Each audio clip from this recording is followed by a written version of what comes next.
Hello and welcome to Games Past Their Prime, this show where I take a look at video games to determine if they are past their prime or not. For me to do so though, there are a couple key categories which I look at. Story, presentation, and gameplay.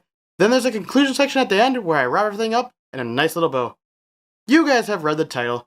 You know what game we're playing. Let's take a look at Croc, Legend of the Gobbos.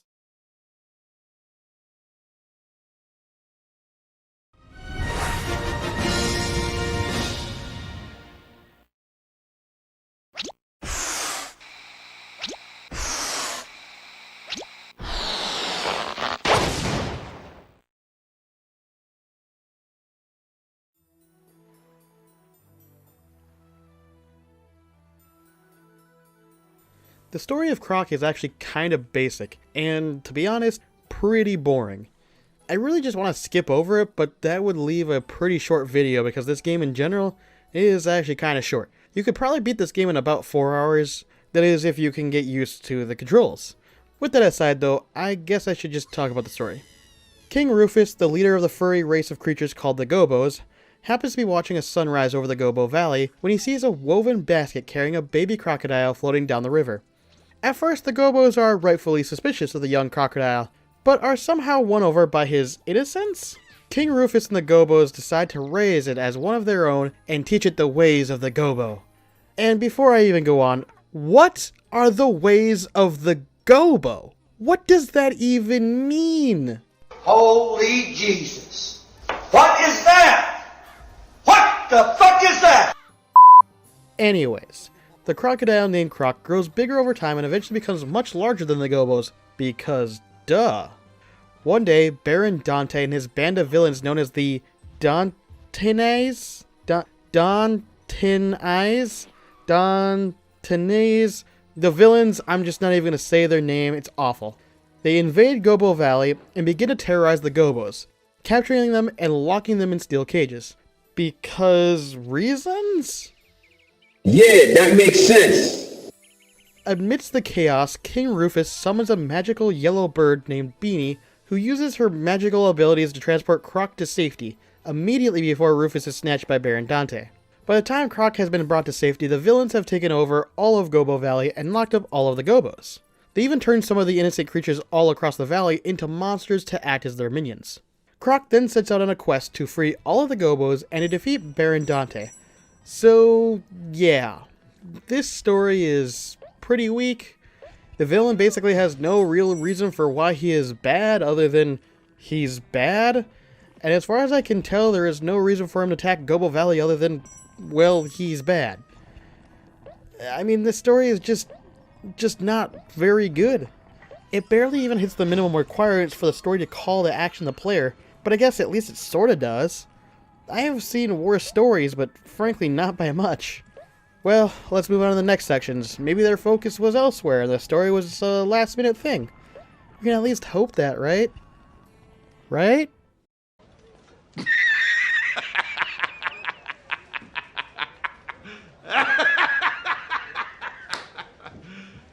You serious?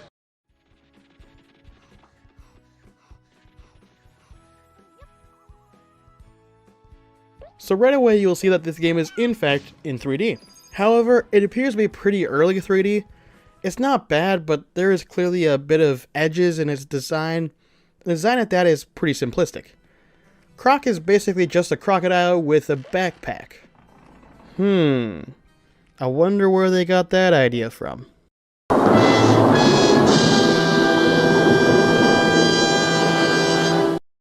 Now, to be fair, Croc did come out before Banjo-Kazooie, but it's still interesting. Anyways, the game is at least pretty colorful all in all, but the themes in the game are pretty boring and follow many platforms of its time. There's the typical green and nice fun-loving stage. There's that snow and ice stage, of course. They got the desert and fire stage, which then of course leads to the dark and moody castle stage. Now at least they are somewhat interesting to look at once you get past sort of the boring green and ice stage. But still, it feels a bit tropish, and you kind of expect a little more than just that nowadays. But again, I do want to give credit that they at least look good, they are colorful, though some levels on the stages can look a bit repetitive at times. A lot of the enemies also tend to look very similar to one another, with maybe just a change in color, which feels a bit lazy, but they don't have much of a focus on combat, so I can sort of understand this. Now, let's move on to the sounds, and Croc and the enemies don't really say much, let alone really much noise at all. However, I will say easily one of the best things about this game is its music. The music just stands well above everything else, and there is a large variety of it as well, which did surprise me. Now, not every track is great, but there are a lot that I did enjoy, and frankly, it's one of the few things that I did enjoy. The music typically does a pretty good job at matching the overall environment that the levels take place in. This helps to keep you from going nuts from the rest of the gameplay around it. So without further ado, I will let you listen to a couple of my favorite tracks that kept me from wanting to pull my hair out as I played this game.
So Croc is one of those games that is pretty easy to define.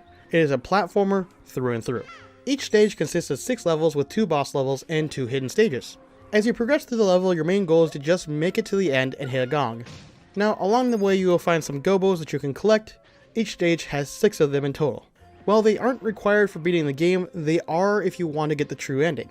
5 of the Gobbos are obtained within the main levels and typically require you to do some type of puzzle or puzzles to free them.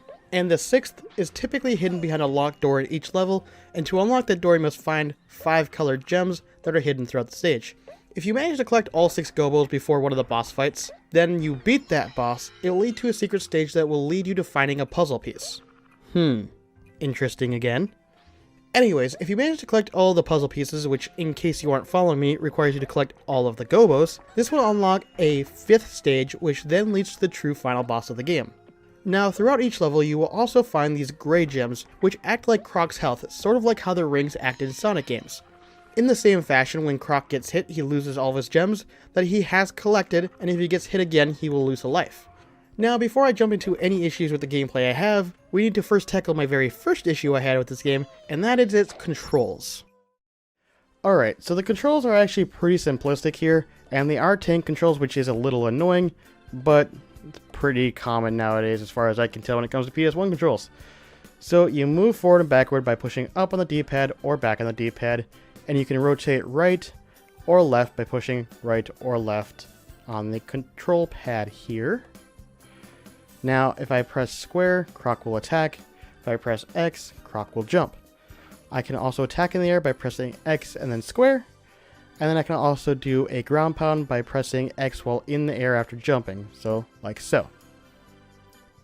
Now Croc can actually turn 180 degrees by pressing circle here. As you can see, Croc moves 180 degrees, kind of shifting your perspective. And I can press triangle to change the orientation of the camera, though as you can see it doesn't really change much right now, but in other areas that are more wide open, it will. Now, these controls are a little finicky here and there. I mean, Croc does slide a little bit around, but this seems to be pretty common for platformers, but it does still get a little frustrating. He can move in the air when he's jumping, as you can see, so he does carry momentum as well as you can move in the air, so if I just jump straight, I can actually move him back. But there is another control scheme here where it allows you to use the sticks. So I'm actually going to jump to show you how you would actually do that, so apologies for the cut. Alright, so we're in the controller setup, in the options menu, which you can only get to in the actual menu of the game. You can't pause the game and go into options. You actually have to be in the main menu. But you can see this calibrate analog. Now it says no analog controller found because I haven't pressed the analog button on my PS2. By doing this, it will allow me to calibrate the analog control sticks here, which you can kind of see on screen that I'm kind of pushing down on. These sticks, in theory, should make the controls a little easier to learn. However, calibrating the controls is finicky. It's easy to do on screen, but it feels like they don't always work. So I'm going to try to show you what I mean. So if I go to calibrate here, it'll tell me to center the left controller and press X. I assume it means center the left stick. It's already naturally centered, so I'm going to press X. Now it tells me to move that left stick in a complete circle 3 times.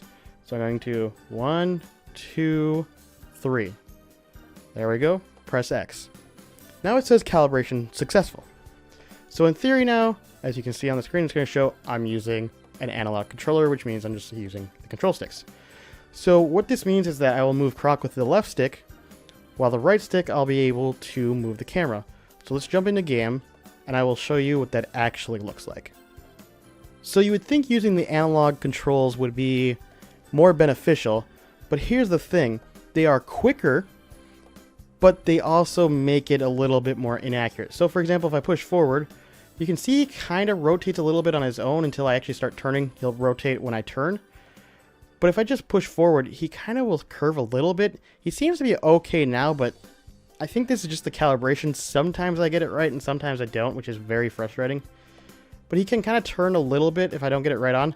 And then when I turn backwards, you can see how he does that weird, like, he does his flip. He doesn't go straight backwards. He doesn't walk backwards like he does on the D-pad. He just kind of turns. And it's just this very disorienting turn. It just feels really unnatural to control.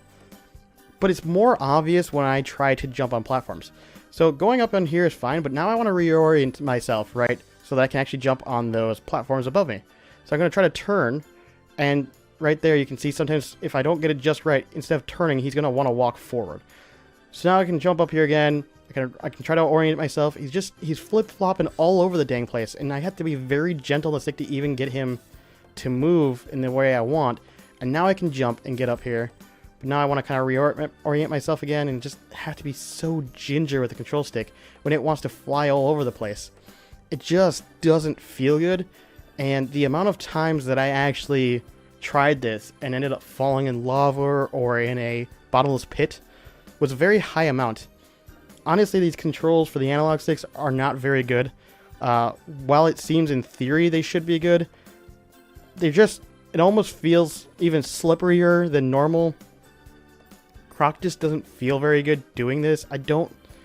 Sometimes I can get the controls to work the way I want, and then other times he'll just kind of do whatever he wants. I don't think these are good. If you're going to play this game, obviously the better option would be just using the D-pad controls. By using the D-pad controls, you get a little bit more control over Croc.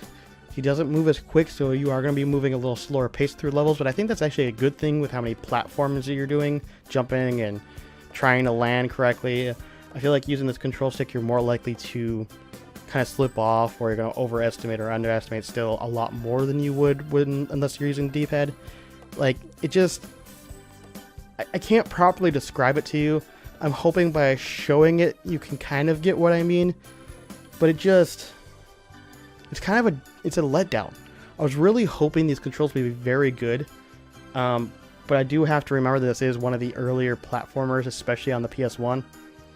So I should have known that this was going to be probably the case. But it's worse than I expected is all I'm going to say about that. So with that said, I think I said everything I really wanted to mention about the controls here. So let's go ahead and jump over to the main script. Now that we have talked about the controls, we need to talk about how this affects everything else. Now, Croc feels a bit slippery. I never really got a good feeling of Croc and his controls. So this tends to cause quite a bit of issues. For example, Croc doesn't seem to stop on time. He sort of just kind of slides. Now, this is actually a bit common in platforming games to a degree, but it also happens when you are landing from a jump, which can be very frustrating when you are trying to make very precise jumps. On the note of jumping, it feels kinda awkward. I never felt like I got a full handle on the jumping and the distance Croc will jump. Because of this, I found myself quite often either overestimating how far I need to jump or found myself underestimating. This tended to lead to me losing a life as well, and became increasingly frustrating as the stages became harder with smaller platforms with less amount of a degree of mistakes allowed. At least early on, the platforms were fairly big and allowed for you to make small mistakes, but soon enough they took this away and the game turned from being kinda fun with some amount of annoyance to incredibly frustrating and me absolutely hating this game. Even after I finished the game, I don't feel like I really got a handle on the controls. It felt like the entire time I was fighting with them just to get them to do what I wanted. Now, as for the enemies, they aren't too bad mostly. I don't like how they respawn after a short time, but what made them annoying was towards the end of the game when the devs decided to just pad their game by making it pretty unfair. So as you progress, the monsters turn from things that just run at you to things that shoot projectiles. Avoiding these projectiles aren't actually that bad, and even if you get hit, you just gather a gem or two that fell on the ground and you hit the enemy. Not a big deal. However, once you reach stage 5, they decide to throw those enemies at you at the start of the level with no gems around you. So if you get hit, you just instantly lose a life and need to restart. Because of this, I was already frustrated with the controls, and this was just the icing on the cake for me. I did try to get through those levels, but the platforming became absolutely insane. The enemies were placed in ways that made it just dumb, and I just ended up skipping the rest of the levels with a level select code and went to the final boss. I just couldn't be bothered to truly actually finish the game. The worst part about this is that the final boss is just a freaking joke. I would have been more mad if I actually had grinded my way through those levels to reach this boss. All you need to do is jump from 4 different platforms, avoiding his attack and hitting 4 gongs. Then he's defeated. I beat him in literally a minute. On this note, most of the bosses in this game really weren't that difficult to be fair, but the majority of them were more involved. Hell, the boss before this one had 3 phases to him in comparison. He was harder than the actual last boss of the game. Bruh. So you gave me annoying levels to get through before the final boss, but then gave me a weak boss at the end? Did you guys even playtest this? The only boss in this game that I actually skipped was the underwater boss, and that's because the underwater controls are absolute ass. Thankfully, you aren't underwater that often, and even when you are, it's fairly short, but there was no way I was going to beat the underwater boss without some sort of luck, and I decided that boss just wasn't worth my time either. Frankly, the only nice thing about all of this is that they must have known how unfair this game is because they give you unlimited continues. So let's say you happen to run out of your lives in a level. You are allowed to continue, but you are taken out of the level and given 3 lives. So now you need to run through that whole level again. Even with this though, I didn't want to put the time into the game to beat it. I honestly wasn't enjoying my time anymore. Alright, I think I pretty much addressed everything that I wanted to about this game. I could actually drone on more and more, but there's just no point anymore. I think you guys understand that there is a lot of problems I have with this game. So let's just move on to the verdict at this point. I don't want to waste your time any more than I want to waste mine. Screw you guys, I'm going home.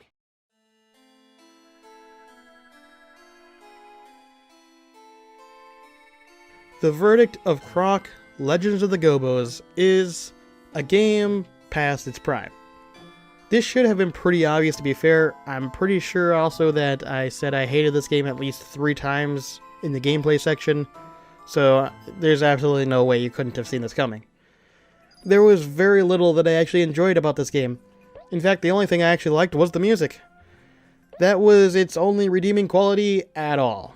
Now, its graphics weren't bad, to be fair, but they were sadly a bit plain to look at, in my opinion. At any case, let's just take a look at the top 5 reasons I believe this game to be past its prime. Number 1. The story is very weak, in my opinion. The villain really has no reason for doing what he is doing other than he's bad. Then you are sent on an adventure to save the Gobbos. I mean, I guess it does its bare minimum job, but honestly, I could care less about these furry little creatures. Number 2. While the music was pretty good and the graphics not bad, the graphics in general, though, are a bit boring to look at. The stages follow all the tropes you expect from these old platformers, but it doesn't add any of its own twists, or very little of that anyways. there really didn't feel like any reason to come back and play this over really any other platform of this day. Honestly, give me a Banjo-Kazooie or Crash Bandicoot, and I would play those well before I would even think about playing this game again. Number 3. The controls are just not good. They feel stiff while at the same time making Croc feel slippery. I don't even know how that is possible, but these guys managed to do it. Number 4. The gameplay as a whole is just not appealing to me pretty much at all. And it's not the genre. I like platformers. I mean, you can just watch my Banjo-Kazooie review for that. But it's just not done well here. The jumping just feels awful. And normally it should be one of the main points of a platforming game. It's mobility. Not only does Croc feel floaty, but everything around him just feels meh. I don't know a better way to put it, but if I compare this to Crash or Banjo, they feel like I have total control over their characters, within a certain reason, of course. In comparison, I didn't feel this way with Croc. Over the several hours I played, it just never clicked in the way that the other older platformers have. Number 5. I just simply didn't have fun with this game. At first I didn't mind playing the game, but as I progressed through the game and felt it get more tedious to get through, any slight enjoyment I was actually having quickly went out the window. The other thing that bothered me is that the game is actually pretty short if you just want to run through it, but if you want that true ending, you best be willing to grind for it, and frankly it's not worth doing. All in all, just skip this game. There are many platformers that are just frankly better than this one. Alright, that's the end of the video. I hope you guys enjoyed watching it as much as I enjoyed making it. If you did enjoy watching it, please consider subscribing. I upload videos every Sunday. Stay tuned at the end of the video to get an audio hint at what my next video will be. I hope you all had a fantastic day, and thanks for watching.